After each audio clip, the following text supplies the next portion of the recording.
Hello and welcome. My name is Rebecca Thompson-Hitt. I'm the founder and executive director of the Consciously Parenting Project, the Consciously Connected Village, and I am a holistic marriage and family therapist. I've been in practice and doing this work for over 30 years, and I love to create resources to support you on your journey, your life journey. And parenting is woven in, but it's relevant even if you're not a parent. I am so delighted to be here with Tamara, and I'm going to let you introduce yourself. We have been hanging out a little bit. She's my emotional support Canadian at this point. Yeah, we all need one right now. And we have been having conversations about supporting our bodies in the unusual circumstances that have been happening. A lot of people are experiencing repeated stressful events, and we wanted to create some resources for you to support your nutrition. Looking at which we have already done. Now we're looking at stress, preventing burnout. So welcome and thank you so much for being with us. Thank you for having me. So I will introduce myself. So this is what our presentation is going to be on today, is going to be about strategies to prevent burnout.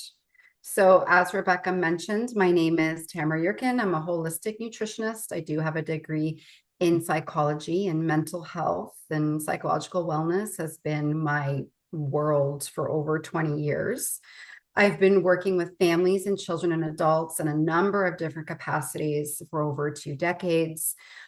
Professionally, I'm the founder of Quiet Moments Wellness, where I offer sleep and nutrition support focused on midlife, mental health, and women's wellness. Yay, we so need you. I'm so happy to be here. Look how fancy it is. It's so fancy. Love it. Let's talk about burnout. Let's talk about burnout. So the last conversation, Rebecca, that you and I had, we were talking about when the unexpected happens, and that was more focused on kind of acute stressful events. So when a big stressor happens, what do we do? How do we manage? How do we focus on ourselves? Yes. And so today what I wanted to do was talk a little bit more about what do we do when there's too many stressful events happening all at once. Like you haven't even recovered from the first one, and the second one, and the third one, and the fourth one are already coming at you. So what I like to do first is describe what burnout is. It's a term that I find most people are familiar with, but I like to clarify it because sometimes what we think it is not fully what it is, if that makes sense. Yeah. So burnout is a state of physical, emotional, and mental exhaustion, and is caused by prolonged or excessive stress. This is that really deep, bone tired feeling. I'm done. I'm tired. I can't physically. I can't emotionally. I just can't anymore. And it happens when people start to feel really overwhelmed and emotionally drained because they get to a point where they feel unable to meet the constant demands that life is putting on them. So the demands have exceeded our resources, and we're taxed out. We're tapping out. We can't do it anymore. So initially, burnout was thought to be the result of work, high, kind of think corporate type of work. That's where we thought that whole notion of burnout kind of came in relation to work. And then it kind of turned into, well, yeah, I guess you could also be burnt out as a caregiver. But we know that it can also be related to events that cause a prolonged sense of uncertainty, of loss of control, and of heightened stress. So the definition of burnout is starting to be expanded outside of just workplace burnout. And so, as I mentioned earlier, we talked about acute stress. That's when we have a stressful event occur and we have this natural response to this specific stressful event. Hopefully it's temporary. That's our goal. That's what fight flight is for. It's supposed to be temporary, and then it's supposed to go away. And we're supposed to come out of fight, flight. Burnout is a little different. So burnout is that long-term state of stress. We're constantly in it. It's a prolonged state. It's never really going away. And one thing that I really notice in my work is that so many people have become accustomed to that level of chronic stress in their life that they call it normal. It's become their baseline. They don't even realize that they're in a chronic stress mode or that they're dealing with excessive stress because it's gone on so long. Right. And now it's just, what do you mean? No, I'm fine. But you can tell their nervous system is on high alert. And you're like, yeah, okay. We can tell that the stress has been there for a long time. So signs and symptoms of burnout. What I like to always do is talk about some of these signs and symptoms because people think and usually ask me like, well, how do I know? How do I know that I'm burnt out? Right. Because I'm tired. Like I'm in my 40s or I'm perimenopausal or I'm about to hit menopause. Of course, I'm tired. I have 4 children. Of course, I'm tired. I work full time. Of course, I'm tired. And so understanding, okay, where's the difference between what we would assume is a regular response to being busy and perhaps having day-to-day smaller stresses and burnout. And so for signs and symptoms, we're feeling emotionally depleted or drained. If you've ever been here, you know exactly what I'm talking about. It's literally like there's just a pit in your stomach and you're done. There's just nothing there anymore. You're too tired to handle your daily responsibilities. You're developing a negative, detached, or indifferent attitude. I don't care. That Whatever. one's really big. Yeah, whatever. Like whatever's going to happen is going to happen. There's nothing I can do about it anyway. Like that type of detached, it's happening out there. Forget it. I don't care. Whatever. Feeling unproductive, as in anything you do, you're just failing. Anything you touch feels like failing. And questioning yourself a lot and questioning your ability a lot, right? Well, can I even do this? Am I even good at this anymore? A lot of entrepreneurs go through this. They get to that point where they're like, what am I doing? Like, can I even do this anymore? Forget it. Like that imposter syndrome starts to set in. Again, constantly tired, as we mentioned, difficulty concentrating, irritability and mood swings. And again, this is a normal kind of flow of just being a person and having feelings. We're going to have days where we're irritable and moody and tired, but this is an extreme. There's no break here. This is just how I feel every single day when I get up. Physical symptoms start to manifest like headaches, insomnia, and stomach issues. People may find that they're going to the doctor, they're sharing these complaints. The doctor might be doing blood work and sending them for testing and saying, listen, nothing's showing up. There's nothing medically. It could be a sign that this is what we're looking at. Well, usually it's 2 things. It's either perimenopause or it could be burnout. And a weakened immune system. And we'll talk about why in the upcoming slides, but the idea that you're getting sick very often is a sign that you're beyond your capacity to handle your stress level. So I wanted to touch upon the stages of burnout. There is 5 stages, and I think it's important because when we approach stressful events, how we move through these stages isn't always clear. So initially, when we have a stressful event happen, we tend to, for the most part, let's say for the most part, not everybody, approach it with optimism. We approach the challenge. Okay, this has happened. I can handle this. What am I going to do? We might be, feeling hopeful about it. We might be getting involved, advocating for change in the community. We might be working with, members of government to reach certain goals or changes and motions and laws, get involved in the community to support others, and have that feeling of, let's make the best of it. This is what's going on. Let's make the best of it. I can do this. It's going to be okay. High energy, enthusiasm. We have a sense of purpose. We feel good about the way that we're going to handle these challenges. And then the next stage becomes the onset of stress. And so the time in each stage, it's not a generic timeline. It depends on the person and your resilience and your ability to handle stress in your body and your support network and all the things. But the next stage would be the onset of stress. So the initial optimism starts to fade away and we start feeling that stress set in. We're having a hard time dealing with all these responsibilities that we have. We're getting really tired and we're starting to feel overwhelmed by everything that's being asked of us. And then we start getting that increase in irritability and frustration. Maybe we get shorter with our loved ones. Maybe we have more outbursts. Maybe we're crying more, but we're starting to feel the heaviness of what's going on. The third stage is the chronic stress. So this is where the stress becomes persistent. It's there every day and it begins to affect daily functioning. We may start to feel anxiety and anger and resentment and fatigue and headaches, and our sleep might be affected. And we start isolating because we're just overwhelmed. We don't have capacity to handle anything anymore. After that becomes burnout. That's the next stage.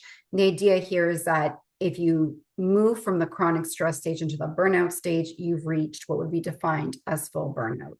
And at this point, there's that emotional detachment. There's a numbness, there's a sense of failure, there's a sense of I'm not good enough. Now we've taken the stress and we've internalized it and we've made it about ourselves. And we must not be worth anything if we can't handle this anymore. And why can't we handle it anymore? And it starts to become a much larger ingrained challenge for us. And in this stage, the chronic physical symptoms start to appear. So if you started having headaches, they might be more chronic. If you start having stomach aches, they might start to be more chronic. We'll talk a little bit more in the upcoming slides of what else that might look like. And then habitual burnout is when it becomes really entrenched into us and it leads to long-term consequences. We start having persistent apathy. We're not caring much about anything anymore. Might feel hopeless. We might even start facing depression and anxiety. There's a difficulty to find joy in life and in day-to-day life, and even on a week-to-week basis. We're losing motivation to do anything in our life because, well, what's the point? Who cares? And this is where people might start to notice more development of chronic illnesses, both in terms of mental health and in the physical body as well. I do need to say, though, that when people reach the burnout stage and the habitual burnout stage, what can happen is people might do stuff to make them feel better. But if you don't use a holistic approach to work with the burnout, relapses can happen very quickly. So we want you completely out of the burnout stage with proper lifestyle coping techniques and nutrition and sleep and all the good things. Because if we only go halfway, that relapse is going to come very, very easily the next time a larger stressor comes along.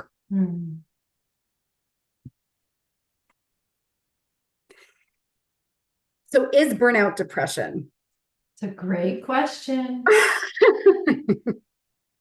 I had to put this in because, truth be told, I think it was last year, or maybe even 2 years ago, I had posted something in a Facebook group asking, it was like a little survey. I had read a study and I was polling the group because I had read something and I found it interesting. And I was polling the group and saying, hey, I was reading this about burnout. They mentioned this, do you feel this way?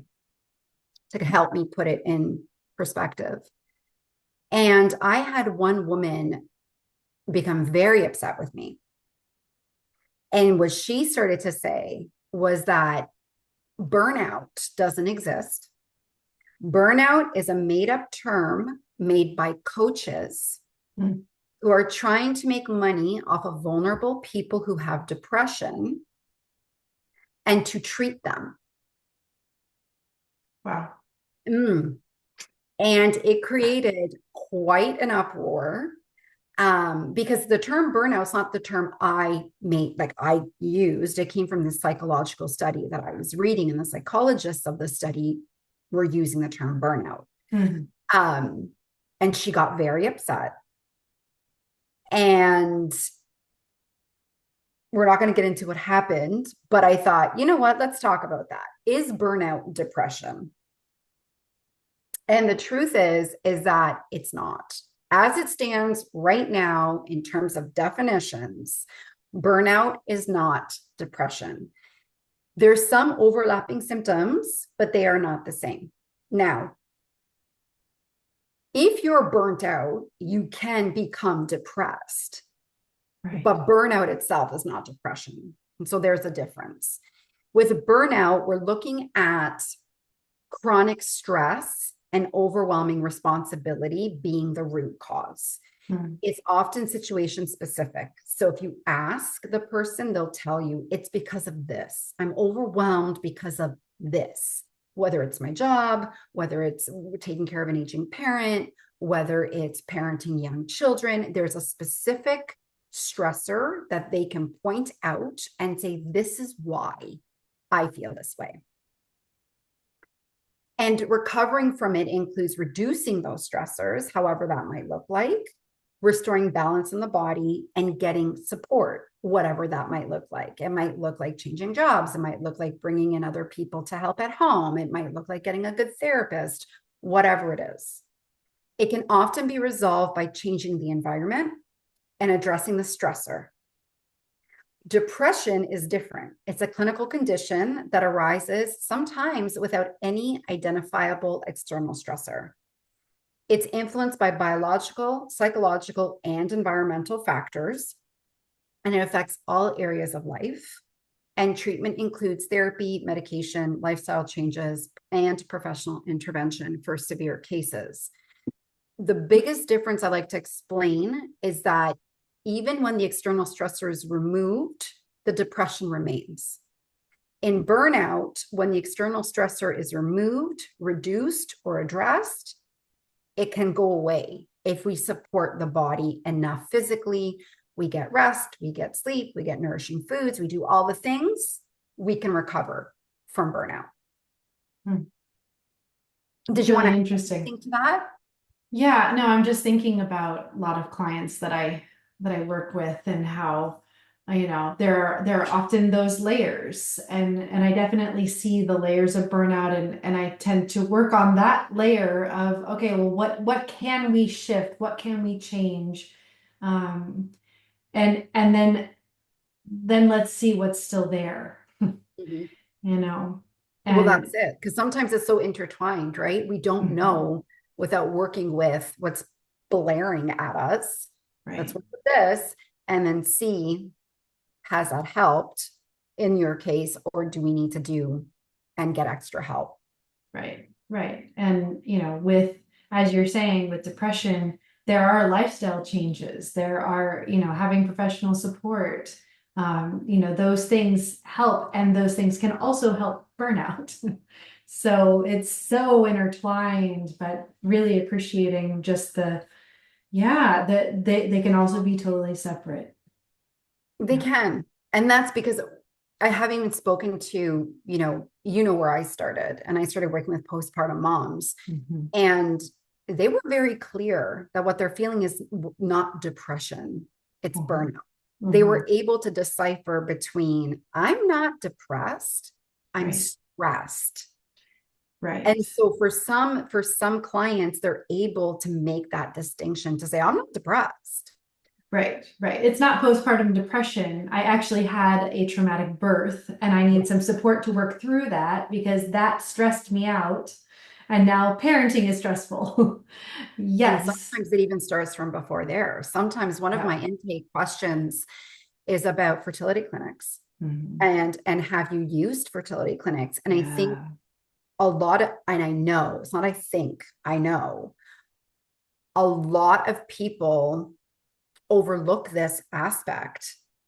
When a woman, let's talk about women, because we're talking about postpartum depression and giving birth and traumatic births. When she goes to a fertility clinic, that's a very emotionally taxing event. Yeah. there's a lot of injections, there's a lot of testing, there's a lot of lack of success. I don't want to use the word failure, but if we're doing IVF, there are times it doesn't work. When we're doing Right. IUI, it's not working. These women are having 1 miscarriage, 2 miscarriage, 8 miscarriages, and they come back and the clinic says it's normal. We can just try again. We can just try again. We can just try again. And the woman enters a stress state of, I got to push through. I got to push through. I got to push Right. through. She Yeah. gets pregnant. And I would say 8 out of 10 times is terrified she's going to lose the pregnancy because of what she went through to get there. Yeah. And then let's not talk about nourishment and nutritional profile. And we're not even going to go there right now. So she's trying to carry this baby. She's anxious. She's scared that something's going to happen because of who knows how many losses she's had before that. And then she has the baby. And then there's relief that the baby's here. But then this is now what we're looking at. What was the birth like? Was it a traumatic birth? How is she dealing with her mental health? And a lot of times that postpartum depression and anxiety started way back in the fertility clinic days. So a lot of these moms, when they come, they're like, I'm depleted. Right. Right. And that's, and it comes in so many forms, that depletion. Yeah.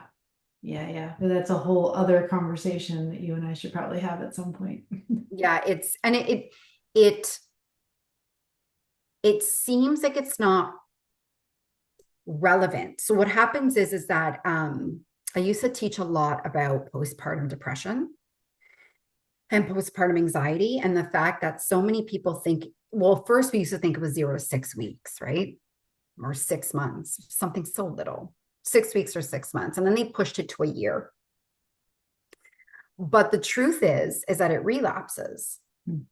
So there's a difference if you have already been diagnosed with depression and anxiety before you had the baby, or even if you were diagnosed after, it can still come back throughout your parenting journey, even at school age or the teen years when you're getting triggered with things that your child is facing. And so when we're talking about burnout and we're talking about the nervous system and we're talking about your ability to take care of yourself and your mental health and your physical health and show up and have resilience and cope with stress, as holistic practitioners, we're not looking at what's happening today. Right. We're looking at, okay, tell me all about your life and how you got here, because I want to know, when did this start for you? Right? When did this start, and how are we going to get you the help that's going to be sustainable for you? That's beyond giving you a bottle of supplements. Like, we need to talk about how are we going to help you move out of this state. Right. So going back to preventing burnout. So the first thing is recognizing signs and symptoms so you can address them right away. We don't want to be waiting too long. If we see right away that we're not feeling good, something is off, we know we're under a lot of stress, we're not coping well anymore, we want to be reaching out and asking for help. Learn to say no and set boundaries. And this is very difficult. It's easier said than done for most, but we need to be doing this in times of high stress. If you've already recognized you're in a very stressful time in your life, we need to start reducing excess stressors. And we do this by setting boundaries, which I'm sure, Rebecca, you could talk about forever. And learning to say things like, I don't have the capacity for this right now. And it's interesting because I've started doing this recently, where when conversations come up, I'll be like, I want to have this conversation with you, but I don't have the capacity right now to have it. Can we have it tomorrow? Because I'm also learning to tune in, right? If I'm already up here, I have to stop. I got to come down, not up more. Limit sensational news coverage and disengage from toxic discussions, because again, Facebook.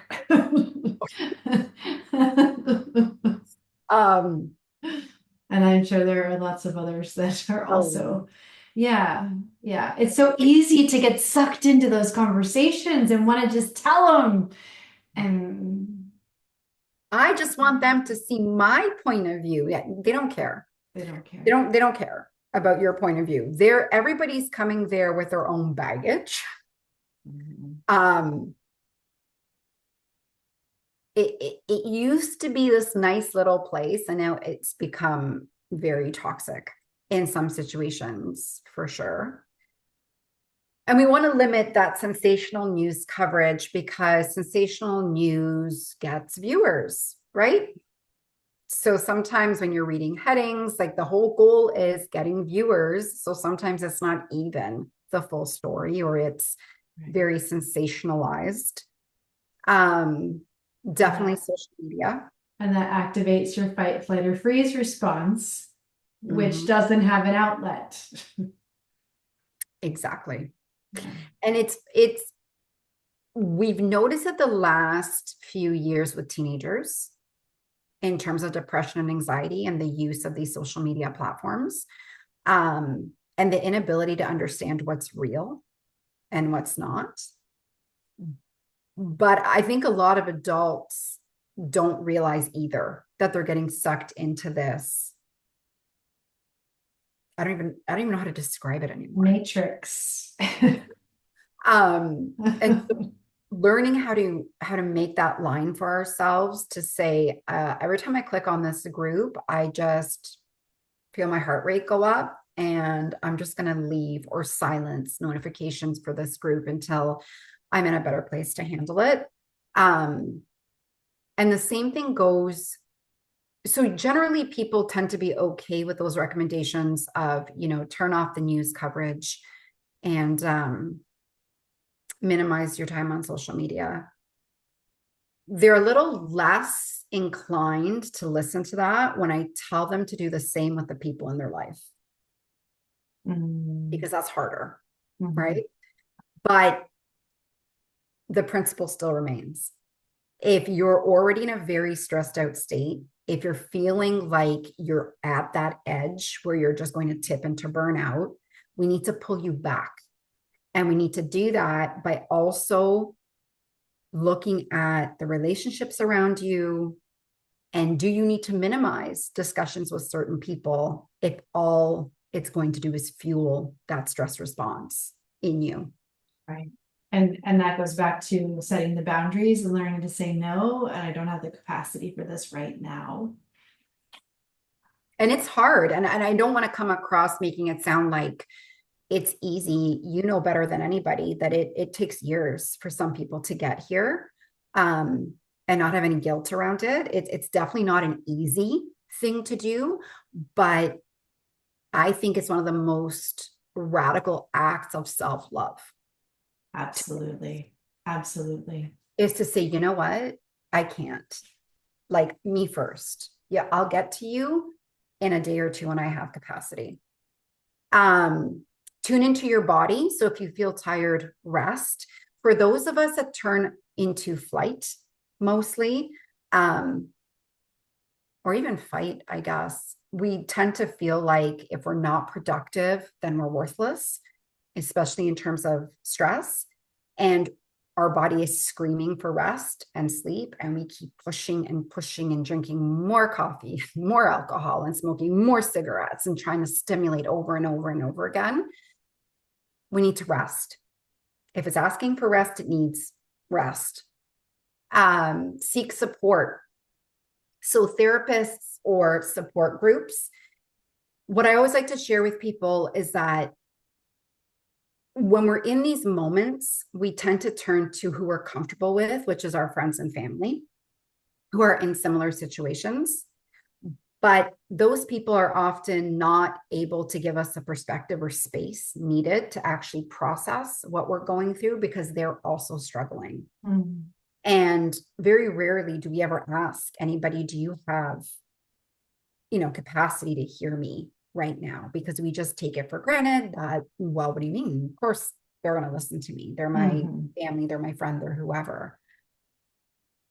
When you're in a situation like this, where there's a lot of stressors, you're really struggling, the best thing to do is step out and find somebody outside of that immediate circle that can give you the space and give you objective suggestions than other family and friends who could be still kind of pouring gas on that fire. Right. And that goes back to being able to say no, for the people that we're asking also. But then it also makes me think about one of the things in my source school is that we have healing story circles, which is somebody outside of your environment who can listen and just reflect where you are and support you in finding your way. So I just wanted to say that's something that I have a lot of people in my community who love those because that's exactly what it offers. It's something different outside of It their holds immediate space. group. Yes. People generally, we live in a society that holding space has never been considered a strong suit just in North America. Sitting quietly with somebody and not even saying anything, these little things, they're not what we do here. In Europe, we see it more, but here it's really people just being seen and feeling like, okay, I can be who I am and take up this space. Right. And have someone hear me and validate me without trying to fix me. Right. Exactly. So the Exactly. this other suggestion is to make a plan. So often when people are very stressed, lots of stressful events have happened and they come in, they feel scatterbrained. They feel like they're all over the place. They don't know what they're doing. They're overwhelmed. I suggest make a plan. First, come out of that fight flight mode or that freeze mode, because sometimes you're in it for a few days. Come out and then sit down and make a plan. What are your goals? What are the steps you can take to get to those goals?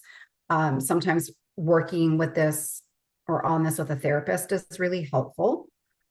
And the idea here is that you're grounding yourself. You're taking it out of here, you're putting it down on a piece of paper and make a list. I love lists. Make a list and check them off when things are done. And this gives you that sense of efficacy and productivity and gives you that power back to say, okay, I am making progress.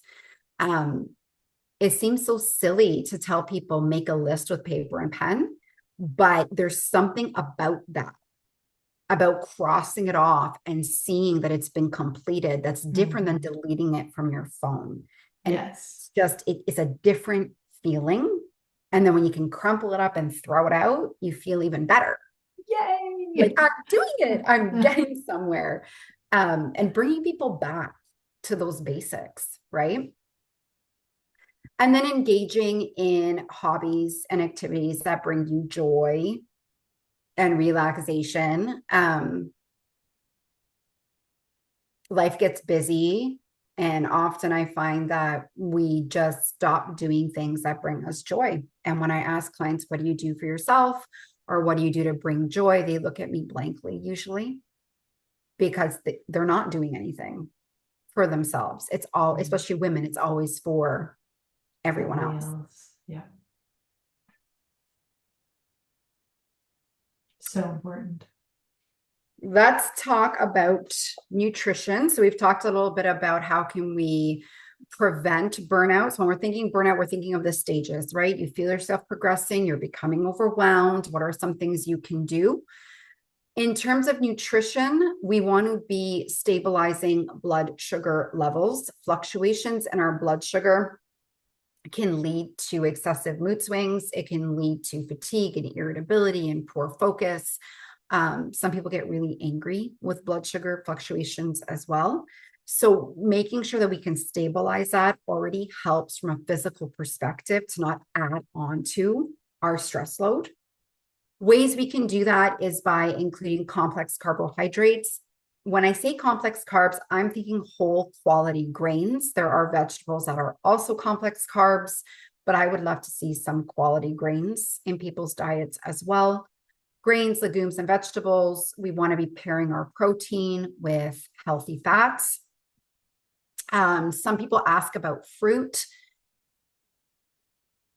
If you're sensitive to blood sugar fluctuations, then my suggestion is that you eat fruit with a protein, whether it's some sort of peanut butter or almond butter or even cheese, to just help the release or slow the release of the sugar from the fruit. But sugar in itself isn't bad. It's a really healthy part of your diet. It's just when you're eating it and how you're eating it. For some people, that matters. We want to be avoiding excessive caffeine. So again, going back to that stimulant, I have to push harder and harder and harder. Give yourself a limit. If your limit is 3 cups of coffee a day and you see yourself reaching for a 4th, go take a nap. Like, this is how we have to start changing the way we think, right? Caffeine varies in different forms. So a filtered cup of coffee is not the same as an instant cup of coffee, is not the same as an espresso. So when I work with individuals one-on-one, I look at their caffeine intake based on what they tell me, and then we make changes there. But the idea here to take away with is we don't want to be over caffeinating to keep pushing harder. That's not what we want to be doing right now. And we want to limit those sugary snacks. If we're already struggling with stress and our body is using an excessive amount of nutrients that it needs anyway on a daily basis to function, but now we need more to support the stress, we want to be replenishing that. And excessive caffeine and sugary snacks is not what's going to be putting back those vitamins into our body. Right. And just thinking about one of the things I learned from Dr. Bruce Perry is that when we're stressed, we crave sweet, salty, or fatty foods. And so that's often a sign that I use for my clients is, what are you craving? What's happening? Oh my gosh, I really need a Snickers bar, which is sweet, salty, and fatty. I did a class a long time ago and someone said, you know what, I found the perfect food. I found it. Like, no. But that's the sign that you're stressed, that you're in overwhelm. And so what else can happen here?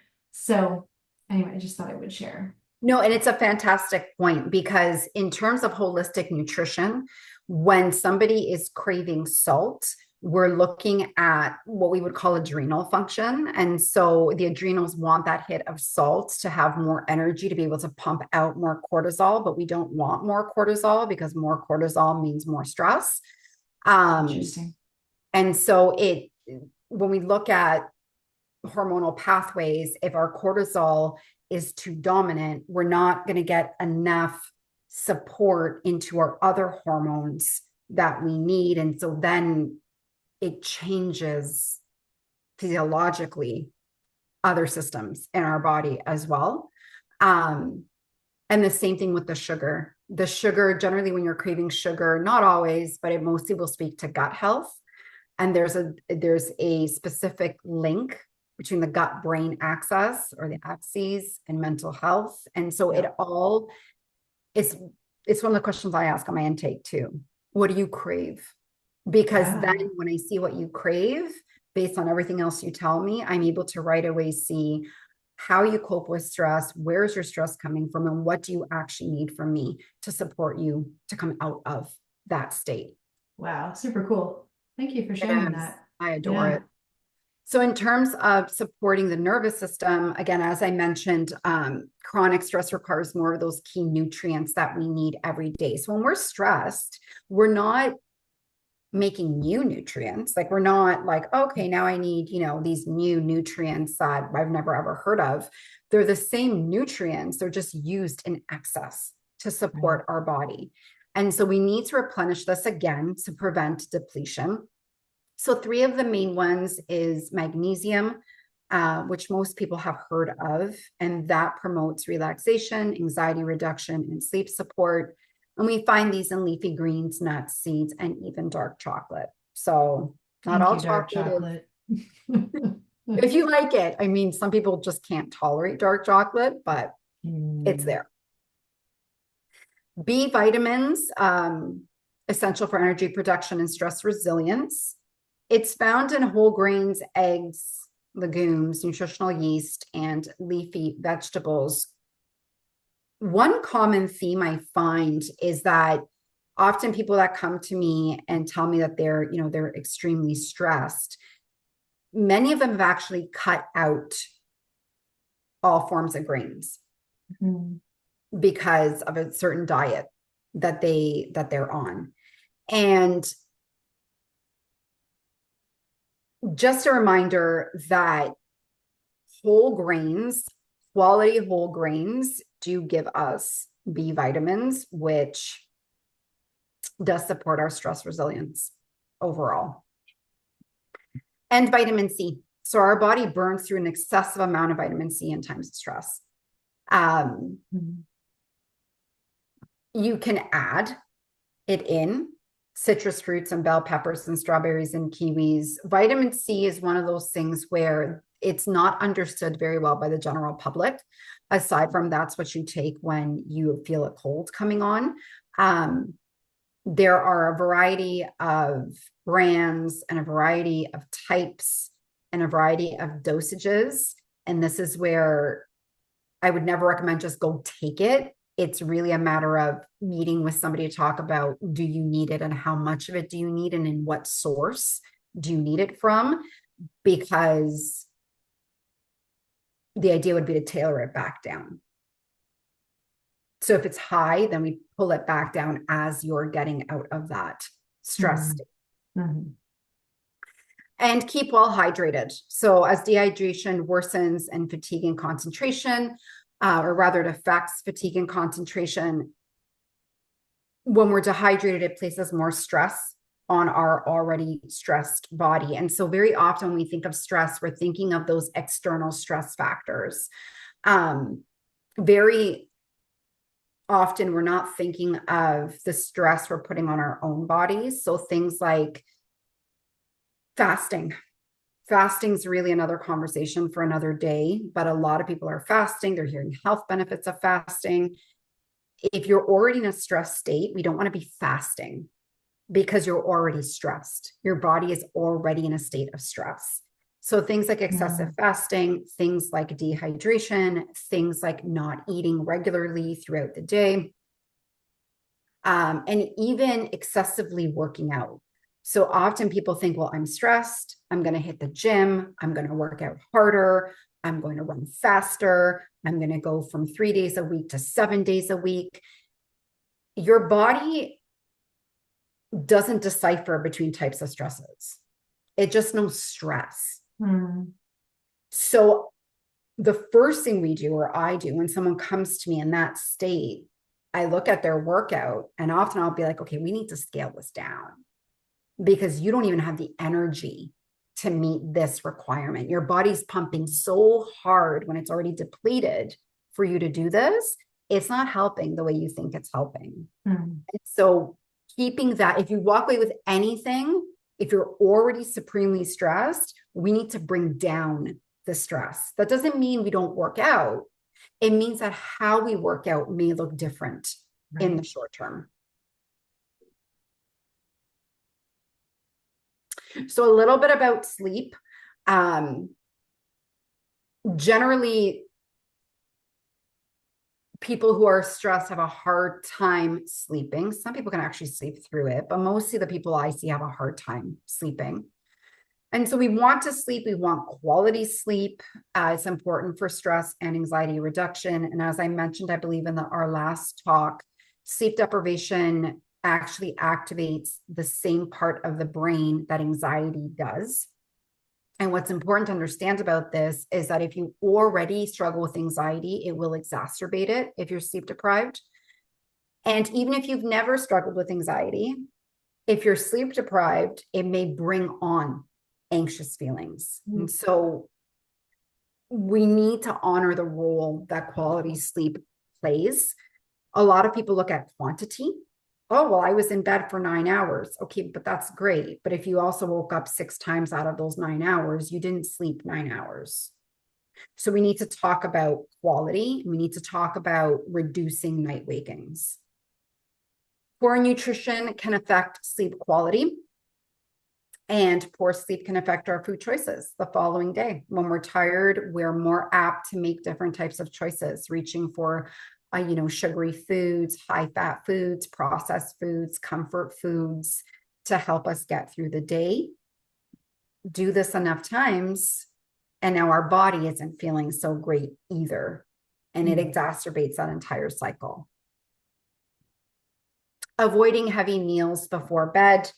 Again, limiting caffeine intake. Most adults find that having their last coffee before 3 o'clock seems to work well to get sleep. If they have a coffee later on, many find that they can't sleep well at night. And eliminate or minimize alcohol intake. There's an idea that drinking wine, especially before bed, will help with sleep. It helps you fall asleep quicker, but there are studies to show that it prevents your ability to get enough deep sleep. And so what that means is that you just wake up the next day not feeling like you got a great night's sleep to begin with. We want to be keeping a regular bedtime and wake hour, even on the weekends. This helps keep that rhythm in our body. We're meant to have a pattern as humans. We're meant to be on a rhythm.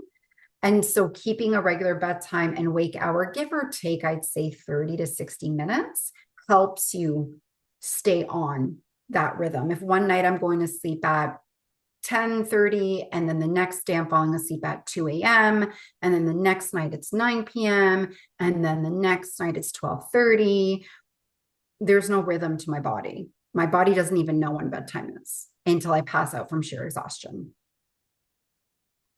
Keep your bedroom cool and dark, which is actually very helpful. And if possible, we want sunlight in the eyes within 30 minutes of waking. If you don't live in a sunny place, then do it when it is sunny. But I heard a podcast. I can't remember his name at the moment, but he's an ophthalmologist, and he was talking about making sure that you get light from above in the morning. If you can't get direct sunlight, that turn on an overhead light. That helps because it stimulates that part of the eye, the ophthalmologist. The idea is that we are signaling to the brain that it's wake up time, and we're turning off melatonin production. This is why when we wake up and it's dark and it's dreary outside, it's rainy, it's snowy, and the sun never comes out, we just feel so tired. And it's because we're like half asleep making it through the day. And so the idea with that is signal to the mind, okay, shut off the melatonin. It's time to wake up. And likewise, then when it's time to go to sleep, we dim the lights to help us signal to our mind that, you know what, it's time to go to sleep now. Turning off screens an hour before bedtime, if possible. And by screens, I don't necessarily mean TV. I mean screens, blue light screens, laptops, iPads, cell phones. There's some newer research coming out saying that blue light does not affect people's ability to sleep. I'm always going to tell you that there's always going to be two sides of every single argument that ever exists. So you need to find out what works for you. I know for me, if I work on the computer, it takes me another half hour to hour to get ready to go to sleep. It's not for me. I can't work at night. Other people can. So it depends on what you can handle.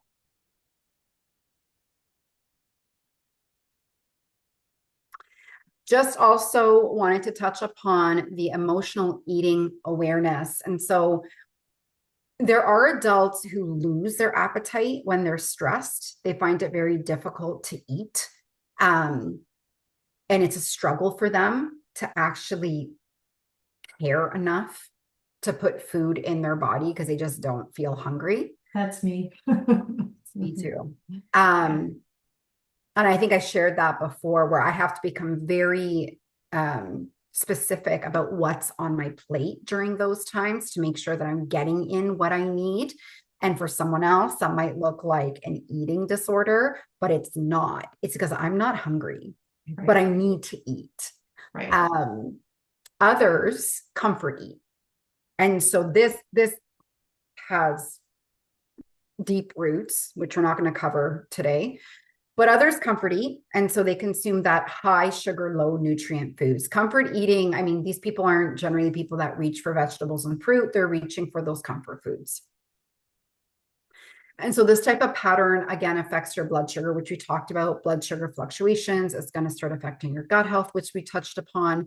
And it's creating more stress on the body in terms of the gut and other systems. Sometimes people who struggle with emotional eating, when they go through stressful times, they put on quite a bit of weight, and then they go through a very restrictive period after to lose all that weight.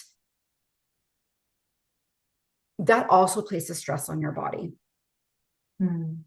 So when we're thinking of long-term sustainability, when we're thinking of long-term health, we don't want to be thinking of putting on 20, dropping 20, putting on 20, dropping 20. We want to be finding stability, give or take, whatever that might be for you, 5 to 10 pounds, right? Practice mindful eating and tune into hunger and fullness cues. You know what? If you're struggling, turn off the TV, get off your phone, and just eat what's in front of you so that you can listen to your body when it's full. We're very distracted. We've been conditioned to be very distracted all the time. So a lot of us have lost touch with when we're actually full. Plan balanced meals and snacks to avoid impulsive choices if you know that that's a challenge for you. Sometimes you really want that chocolate bar and you don't want an apple. That's fine. Chocolate bar. That's fine. We're not talking about, again, we don't want to restrict. So it's not that you can never have a donut. It's just we need to be mindful of, again, not placing more stress on our body and bringing in nutrients to replenish what we're depleting. And if you're struggling, addressing those emotional triggers with a therapist, journaling, or support group. Some people love a support group, some people do not. So you need to know what works for you.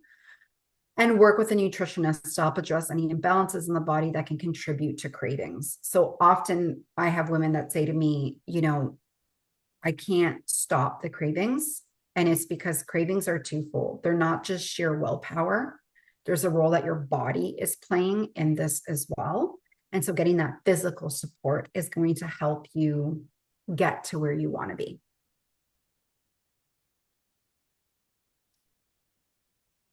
And then finally, what can we do to just manage stress? So day-to-day stress. Meditating is a great option. If you're somebody that meditates, you don't have to meditate for 20 minutes a day. You can meditate for 5. Meditation, much like yoga, is not for everybody. If you have a history of trauma, if you have PTSD, you may find these to be very triggering. I remember working with one lady years ago who told me that she always has to run. Every time she works out, she has to run. And when I looked at her profile, it just pointed to stress. And I remember having that conversation with her to say, you know, running is a flight response. And I asked her, I said, do you have a history of trauma? Or have you ever been diagnosed with PTSD? And she told me yes. And that nobody's ever asked her that before. And it's because we start to accept certain levels of stress as normal, and our body is screaming that it needs to calm down, right? So I'm not saying that if you're a runner that you have PTSD, it's part of a larger picture. But the idea is that if you find that you cannot meditate, you cannot sit in your quiet thoughts, you don't like being alone, you definitely you don't like yoga because your heart is racing and you're thinking, okay, when is this going to end? And I got to go. That's all pointing to excessive stress. Gentle exercise, which we touched upon earlier. The body doesn't decipher between types of stress. So maybe you're not running 6 days a week. Maybe you go for walks instead. Maybe you're not doing weights 4 days a week. Maybe you're incorporating Pilates or some sort of body movement, changing it up for yourself. Do what you enjoy, which we've talked about. Make time for yourself daily. This is often a very big struggle, especially for parents, but finding that time, even if it's 10 minutes a day, 20 minutes a day, um, of you sitting somewhere quietly and having a tea, it counts. What I like to suggest to people is to be unplugged during this time as well. Mm. Because it's interesting when my second child was young, so he was 2 at the time. I can't remember what I was doing. I think I was on the treadmill, and it finally crossed my mind that my entire day was noise. Mm. My entire day. So from when I got up in the morning, getting the kids ready, and then I'd go work out and I'd pop in a DVD, or, I'd be on the treadmill, I'd be listening to music, and then the TV's on for myself. And then I'm in the car, and then I have music on there, and then the kids are coming home, and then there's more noise. And I was like, I have zero quiet throughout the day. Whoa. And what I started doing was mindfully making quiet time, mindfully, and saying, okay, when I have lunch, I'm not going to be scrolling my phone. I'm not going to be answering emails. I'm just going to sit here and eat this in silence. And when I started to do that, it made such a great difference in managing my stress levels, because I wasn't up here all day long. I was giving myself a break to come back down. Right. And if I can add there, sometimes people have a hard time when the noise stops, that if they can do something that is a little bit of movement, like some people knit, they do something with their hands, or but something that's slower. So we're getting out of the beta brainwave state, which I call the go go go do do do brain, and moving down into alpha, which is great. So that's really what we're trying to do, alpha or theta, with these ideas, this meditation, with the yoga. Um, but I find even some of my clients will do well with journaling. That is like a it's there's one of my dear friends wrote a book called Writing Down Your Soul, and it's about writing in the theta brainwave state. And she says over and over again, I cannot meditate, but I can use my pen on the paper and drop down into theta. And so, but it's moving, but not in a now I'm running kind of way. And so it's a great way in between for those of you who meditation doesn't work, or yoga. Yin yoga might be too slow, but even hatha yoga, where there's more direction, might work better. So even knowing there are different variations of these kinds of things that you might find work for you. There's nothing wrong with you if you can't meditate or it doesn't look like this. But what can you do to slow yourself down a little bit? And for adults, and I used to suggest the same thing for school age children as well, because they are so overscheduled. Yes. That's a conversation for another day. We have so many conversations We we need to have. do, because these kids they're maxed. Mhm. And remember that burnout is not an adult only thing. Right. It's a state of your body. And children can also get burnt out. Yep. However, for those that find a hard time in silence, coloring, adult coloring helps. Yeah. Huge. I know a lot of adults. I know a lot of, adults even in their 60s and 70s that doodle to help them calm down. They doodle, they color, they do crafts. Scrapbooking works for some people. Yeah. But even those fidgets, if you go onto Amazon, you can find fidgets. And Yes. when we used to think of fidgets, we used to think of children that needed sensory stimulation and like highly sensitive children. However, they work, and they work for adults, and they work too. Yes. If you can't be in the silence, get fidgets. See what works for you. Your hands can keep moving. Time yourself. 5 minutes. Start there. Eventually, you're going to like it and look forward to it. You're going to make that 5, 10, and then 15, and then 20. We're obsessed with going from 0 to 100. You don't have to do that. You can start with 2 minutes if that's all Right. you. Right. The fidgets work really well. And likewise, they have ones that are a little pokey that you put on your finger, and they're great for anxiety. Some people do it with elastics too. When they get anxious, they'll flick the elastic. It helps keep them grounded. Because as soon as you're gone in your mind, you're just like gone. Like it's really hard to just with self-determination pull yourself back. Yeah. For me, the weights are great to pull me back. But again, in times of high stress, when we're saying, okay, let's look at that. Is it too much? We need to be introducing other ways of being grounded again. And then 5-minute breathing breaks throughout the day. This shouldn't sound overwhelming, but I promise that there are people that are going to find this overwhelming. Step outside, whether it's from work, whether it's from your house, if you can. If you have young children, you might not be able to do it as frequently as you hope. 5-minute breathing breaks. Close your eyes, go somewhere quiet, and just breathe. And again, if you can't do it for 5 minutes, do it for 10 breaths, and then 20 breaths, and then 30 breaths. Calm yourself down. When you do this enough,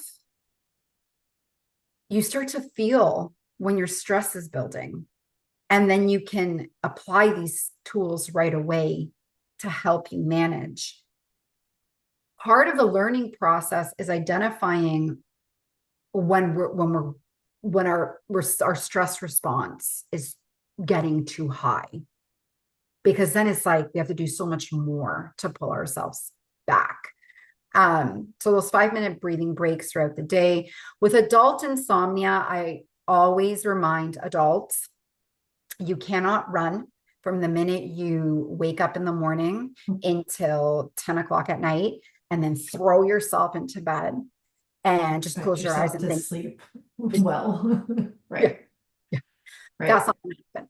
And so, because it won't happen, what do adults do? They reach for alcohol to help them sleep. They might be taking melatonin. They might be trying CBD. They're trying all these external things to help them get into that system, that parasympathetic nervous system, to help them fall asleep. If you take the breaks throughout the day, you'd be surprised how much easier it is to fall asleep at night. Yep. And then finally, looking at a social circle, one of the biggest challenges I find, especially in midlife, is that lack of social circle amongst parents, because they tend to be busy.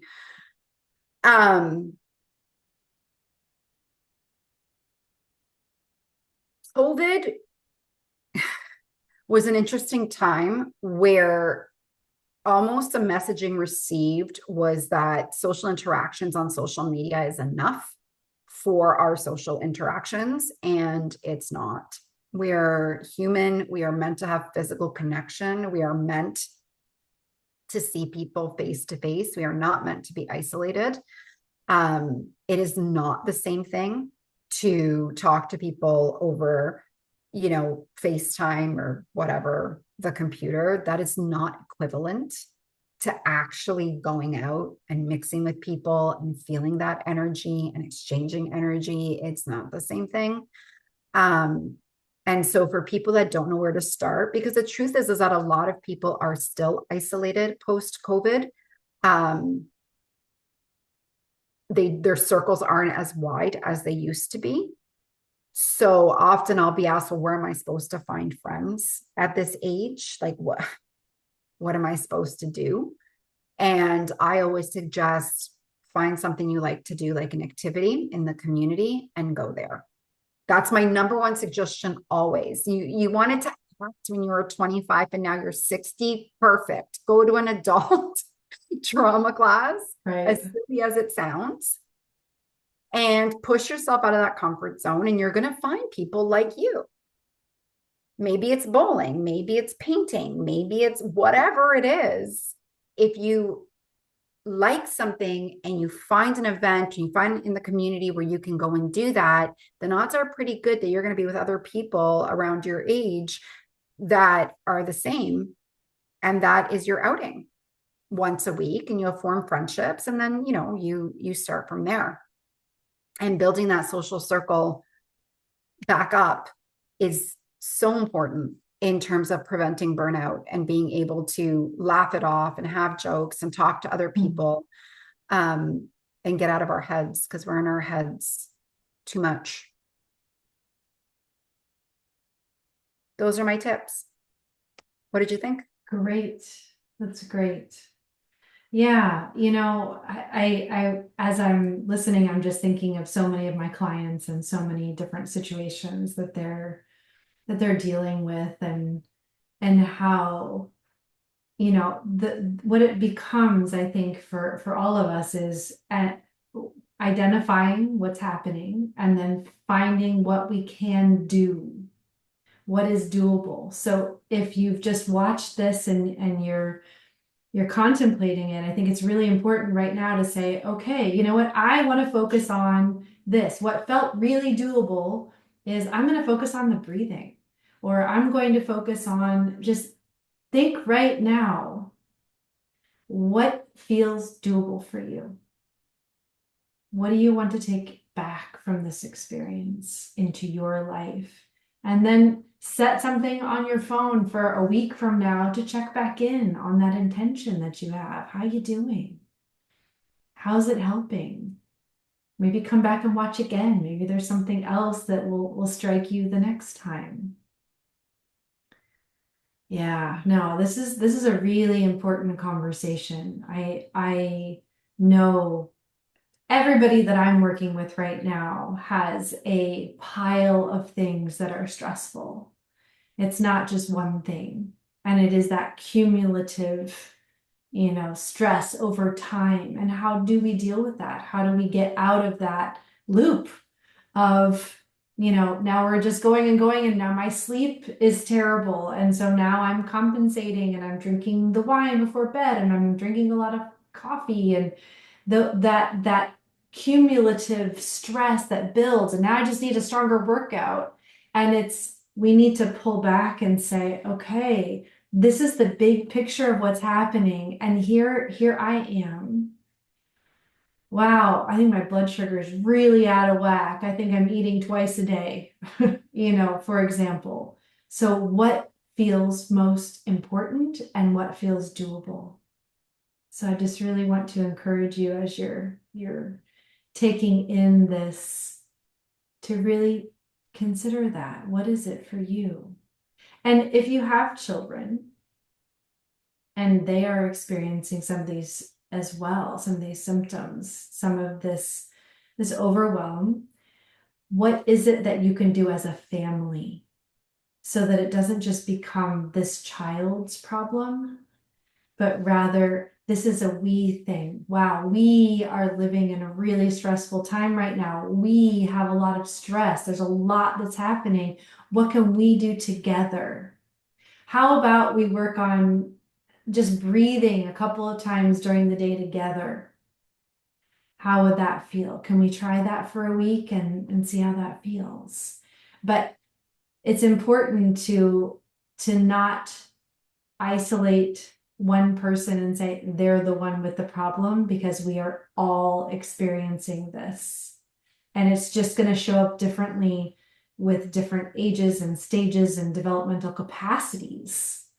So you might be able to fake it a little bit better because you have, your coffee and your wine before bed, and your child doesn't. So they may be expressing more of this, but it may be that everybody needs a bedtime that's the same every day. I think also something we miss, and it's not intentional that we miss it, it's truly a lack of understanding, is that children of a certain age, they want to please their parents. They don't want to disappoint. their parents. And this is a developmentally appropriate stage, and it happens in school age. And so why I always share that is because if your child sees your stress and you're struggling day to day, they're going to suppress their stress because they're going to think that they're making yours worse. And given enough time like that, that child is going to start to have complications. So sometimes when I talk to parents, they'll say, oh, well, they're fine. They're fine. And it's clear that the child's not fine. It's the child doesn't feel like they're stoic. They don't feel like they can bring it up or they can talk. And then it starts to look like things like they're not eating well anymore. They're bringing home more than half their lunch. They're having meltdowns at older ages, and meltdowns are different from tantrums. They're more emotional. They're lying around on the couch more than they used to. They don't want to go to their extracurricular activities anymore. They don't really want to play with their friends. And it's not always like a clear sign my child's struggling. Right. It's these little signs, especially in that school age realm, where they're red flags. And we need to say, okay, you know what? The child needs support. And the challenge is when everybody needs support, because then automatically it's like, well, people tend to look at the parents, but if the parents are barely surviving, they don't have capacity to give to the child. Right. And so that's where it's that family approach, as you were mentioning. And what can you do as a family? And making sure that everybody is included in that as well. Because I'll tell you, I've worked with children for a long time. Since I was 18, I've worked with children a long time. And they get stressed. Oh gosh, yes. But like you said, they don't have the outlets. So if it is a whole family, like if we are looking at, it's one thing when I'm looking at an adult, it's another thing when I'm looking at an entire family unit. If I know there's a family unit, then we have to be working with the whole family unit, because it's not just the child, it's the whole dynamic, right, that needs to be shifted. Right. And often what one person needs, everybody needs. And so when we can start looking at it and saying, oh, wow, this thing is happening, I wonder if we all need that. If we can just ask that question, wow, you're really struggling with winding down to go to sleep.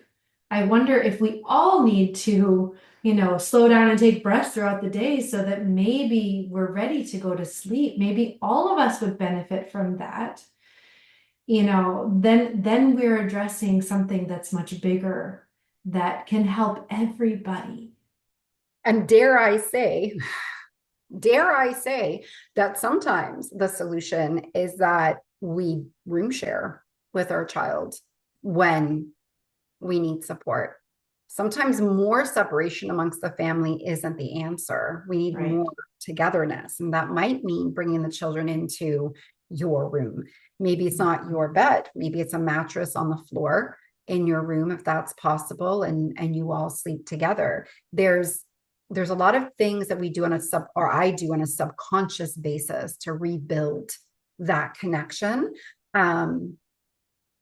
But sometimes that separation, we need to minimize it, especially in times of high stress, because Absolutely. it just, Yeah, those are the times the parents are really stressed and they're upset because the child isn't going to sleep. And what the child really needs is more connection.